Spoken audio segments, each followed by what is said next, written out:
تبارك الذي نزل الفرقان على عبده ليكون للعالمين نذيرا۔ اسلامی تاریخ۔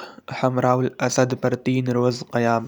غزوہ احد کے بعد ابو سفیان اپنا لشکر لے کر مکہ واپس جاتے ہوئے مقام روحہ میں پہنچ کر کہنے لگا، ہمیں مکمل طور پر فتح حاصل کرنا چاہیے تو نعوذ باللہ محمد صلی اللہ علیہ وسلم کو قتل کیوں نہ کروں، چلو واپس جا کر مسلمانوں کو صفائے ہستی سے مٹا کر آئیں۔ جب رسول اللہ صلی اللہ علیہ وسلم کو اس کی اطلاع ملی تو آپ صلی اللہ علیہ وسلم نے صرف ان مسلمانوں کو اس کا پیچھا کرنے کا حکم دیا جو جنگ احد میں شریک تھے۔ مسلمان زخمی اور خستہ حال ہونے کے باوجود فوراً تیار ہو گئے اور مدینہ سے 8 میل دور حمراء الاسد مقام پر پڑاؤ ڈالا۔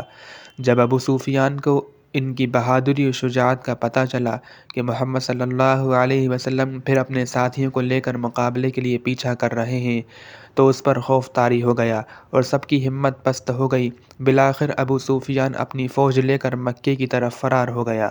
حضور صلی اللہ علیہ وسلم نے وہاں 3 روز قیام فرمایا اور اطمینان کے ساتھ مدینہ واپس آ گئے۔